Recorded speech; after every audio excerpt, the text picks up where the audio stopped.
In this episode, we see Jordan building their relationship with the football team as well as Sarah. Atta boy, Jordan.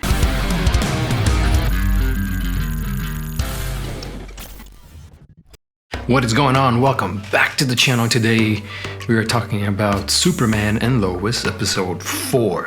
Don't forget to leave a like and subscribe so you don't miss any videos coming up on the channel. At this point, if you're still watching by episode 4, then I don't need to tell you how good this show is. I mean, this is why you're here. Just like a snowball, it just keeps building up on the previous plots and subplots, and thankfully, thank God, it did not add more subplots to the show in episode 4. So it just kind of seems like the main plot and the subplots of the season 1, it's what we're getting, it's what we're going to have. No more. Thank you. Thank you. That's enough. And we get to see Jonathan a little bit jealous of his brother, but somewhat still understanding. And my guess is that that is not going to last very long. It just seems like Jonathan's starting to get fed up a little bit with Jordan all of a sudden becoming a football star. We start to see the relationship between the general and Clark get rocky as Clark needs to put priorities ahead of his Superman duties, just like his family, his time with Lois, his time with the boys, and being the assistant coach in the football team so he can keep a closer eye on the boys. And the general doesn't like that. He wants Clark to put the world ahead of everything else, which leads to some arguments between him and Lois, some arguments between him and Clark, a talk between him and the boys that later on gets the boys in trouble, sort of. And we kind of see here that the general has always been a mission first and family last. In this episode, we get to see Kilgrave, and Superman has to find a new way to deal with Kilgrave, as he had plenty of time in prison to figure out how he's going to deal with Superman. But the issue is that Jonathan and Jordan bring the little what is it called?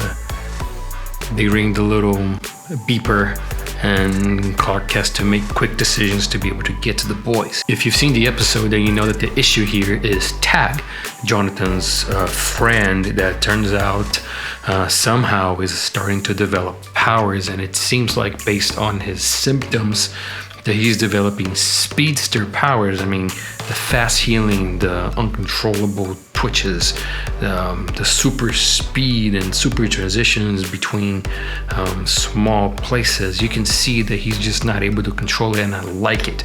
I like this because it just shows a different side, a struggle that this person's having with his newfound powers that was caused by Jordan's laser vision, heat vision, if you want to call it, hitting the bonfire and releasing in the air some kryptonite powder or mist that Tag probably inhaled or came into contact with and developed these powers that he's having. So it was a nice little way to get his arm broken and put it in a cast and then use his powers to quickly get him to recover. So well done there as far as the writing's concerned. We also see Clark struggling here and being a good husband to Lois, being a good partner.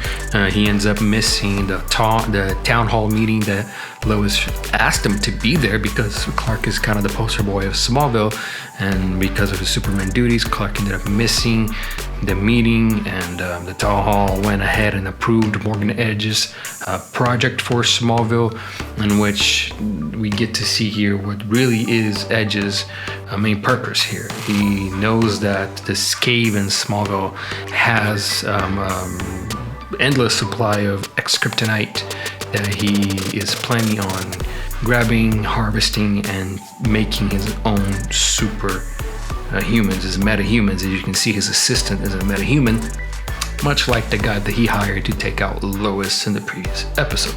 So my guess is that Smallville is about to get a lot more active. There's going to be a lot more trouble for Clark here. This is actually really, really exciting. I can't wait to see how this is going to develop. There was a really cool moment here between Lois and Lana, something that we never really got to see before at Smallville and in the movies, of them bonding together. They went to a bar, had a few drinks, talking about their lives. Lana compliments Lois and how she was able to unleash Clark's full potential.